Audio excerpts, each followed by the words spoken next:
Hi, welcome to America Uncovered. I'm your host, Chris Chappell. The country is reeling from shockwaves sent out over last week's announcement by President Trump. Release the Kraken! Oh, sorry, wrong clip. You can tell by the bad CGI. This is the clip I meant. Let's release the memo. Oh, yeah, well, don't worry. 100%. See?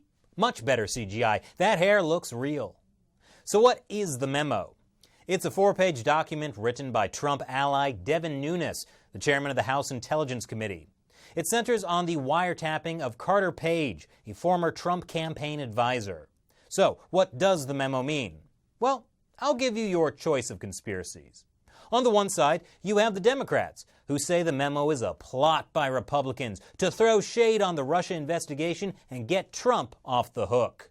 On the other side, you have the Republicans, who say the FBI and the Department of Justice, the DOJ, conspired with the Clinton campaign and DNC to get Trump impeached by creating lies about Russia collusion. Those are both absolutely horrifying. I think I'd rather deal with the Kraken. So here are 7 things you need to know about the memo. Number 7. The FBI spied on Carter Paige and his associates. Paige was a former Trump advisor. Now, to allow the FBI to spy on a U.S. citizen, the judge has to agree that, according to the evidence, it's reasonable to believe that the person was knowingly engaging in clandestine intelligence activities for a foreign power or knowingly aiding or conspiring with someone else doing that. But it turns out the FBI and the DOJ may not have had enough reasonable evidence. The memo says a key part of their evidence was based on the Trump dossier. It's also known as the Steele dossier because it was written by this guy. The dossier alleges Trump colluded with Russians to win the election. If you need a catch-up on the Trump dossier, watch my previous episode, Russia Collusion and the Trump dossier. Basically, the dossier was a piece of opposition research paid for by the DNC and the Clinton campaign that alleges Trump colluded with Russians to win the election. None of its major claims have been proven true. But here's the thing. According to the memo, when the FBI and DOJ submitted their application for a FISA surveillance warrant, they didn't mention that the dossier was funded by the DNC or Clinton campaign. The application also ignored or concealed Christopher Steele's anti-Trump financial and ideological motivations. The FBI might have also submitted evidence from other sources besides the dossier, since they had Carter Paige on their radar for several years. They knew that Paige had been in contact with Russian spies back in 2013. But this new memo makes it clear that the dossier formed an essential part of the FISA surveillance application. The surveillance warrant for Carter Paige was granted about a month after Paige had officially left the Trump campaign. This memo does not specifically allege that the FBI spied on Trump using the Carter Paige surveillance. They might have spied on Trump in other ways, but we don't know that from the memo. Number 6. The surveillance application was based partly on a media report that used Christopher Steele as a source. Besides using the Trump dossier as evidence to get the warrant, the FBI also submitted this story by Yahoo News about Trump-Russia collusion. Just one problem. According to this British court filing, Christopher Steele was one of the sources for that Yahoo News article. The memo says the FISA surveillance application incorrectly states that Steele did not provide information to Yahoo News. The FBI using the Yahoo News article to corroborate the Trump dossier is like Lester Holt saying something is true because it was reported on NBC Nightly News. It's also a little bit like that whole Iraq biological weapons scandal. Back in 2003, an advisor to then Vice President Dick Cheney leaked the story to a New York Times reporter that Saddam Hussein had illegal biological weapons. She published this article. And just hours later, Dick Cheney appeared on TV and cited the New York Times report as evidence. That helped justify the U.S. invasion of Iraq.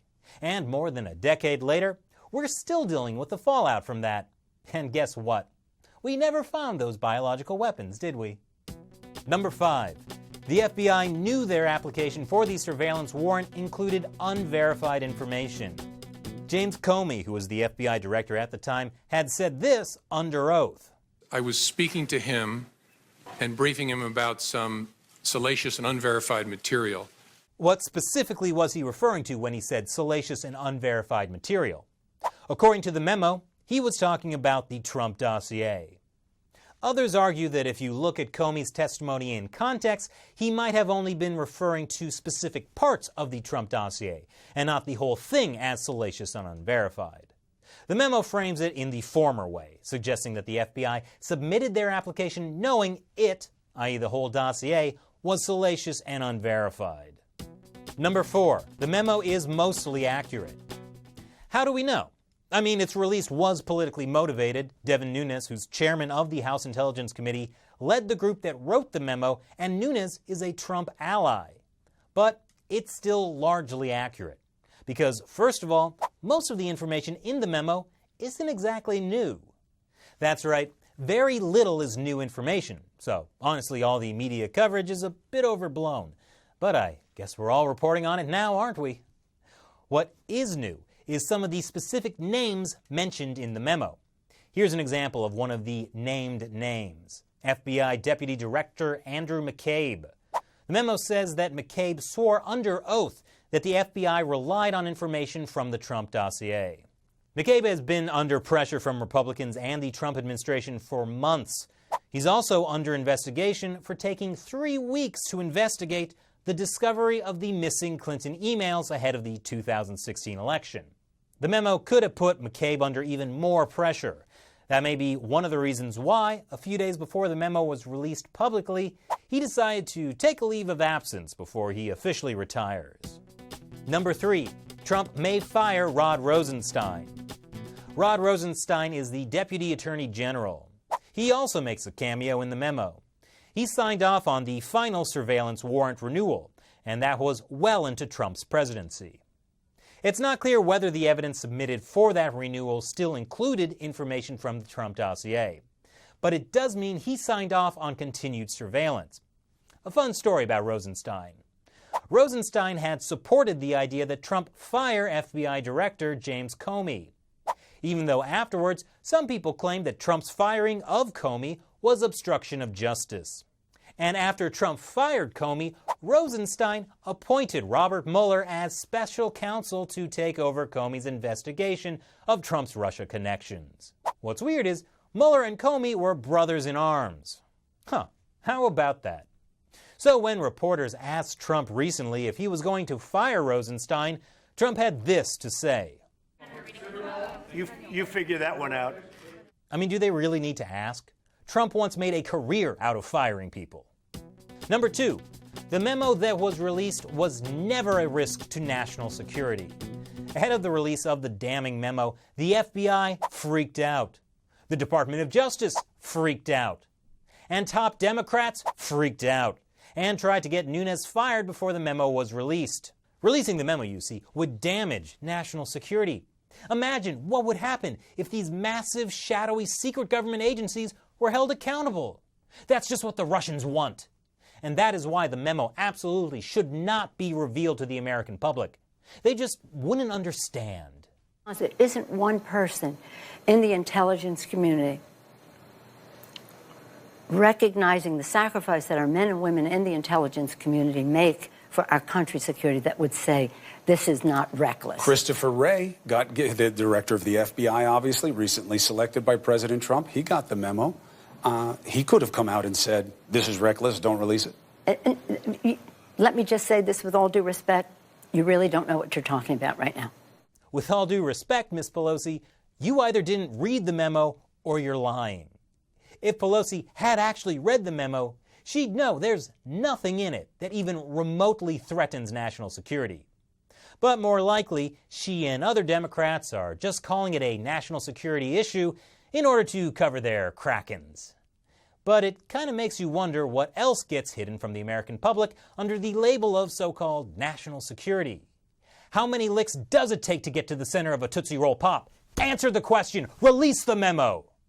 But seriously, this is a really concerning issue.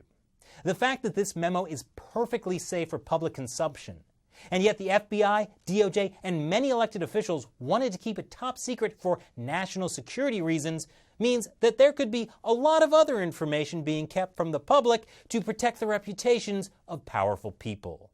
And the craziest part is, this time, it's the Democrats who are saying we should all put our faith in the men in dark suits and let big government keep secrets. This is truly the darkest timeline. And finally, number 1, what does this mean for the Trump-Russia investigation? It's hard to say for sure, though the DOJ is reminding everyone that the investigation is totally lawful. Boy, that really sets my mind at ease when the Justice Department has to remind everyone, don't worry, we're still following the law. The Russia investigation is not over. Congressman Trey Gowdy, who helped write the memo, says it won't even directly affect it. I actually don't think it has any impact on the Russia probe for this reason. The memo has no impact on the Russia probe. Not to me it doesn't, and I was pretty integrally involved in the drafting of it. There is a Russia investigation without a dossier. After a year of investigation, though, there still hasn't been any evidence that Trump himself colluded with Russia. But this memo does provide evidence that the FBI and DOJ knowingly use information paid for by the Clinton campaign and the DNC to get a surveillance warrant on a guy who used to work for Trump. So those are the 7 things you need to know about the House Intelligence Memo released last Friday. If you want to read the whole memo, I put a link in the description below. The memo itself isn't the earth-shattering smoking gun that Republicans were hoping for. But it also wasn't the national security threatening pack of lies that the Democrats said it would be. And that's the most confusing thing. The shouting from both sides is so loud that it's hard to figure out what's actually going on. But don't worry, I'm sure this will all be over soon. Yeah, what's that, Shelley? The Trump-Russia investigation could take another year! And while that goes on, President Trump has hinted that his enemies might switch tactics if they can't find evidence of collusion. And instead, they'll go after him for obstruction of justice. And while you might think this is just another crazy conspiracy from President Trump, well, he might not be too far off on this. Yep, they're going after him for that already. Now, if you'll excuse me, I'm going to go find myself a Kraken. Well, if you like this kind of coverage, be sure to like this video and share it with at least 2 of your friends. Also, we rely on financial support from viewers like you to keep this show going. So if you want to see more stories like this, please support America Uncovered on Patreon. You can contribute, for example, $1 per episode, or $1,000 per episode. You know, whatever. Stay tuned for upcoming episodes of America Uncovered, where we see just how far down this rabbit hole goes. Once again, I'm your host, Chris Chappell. See you next time.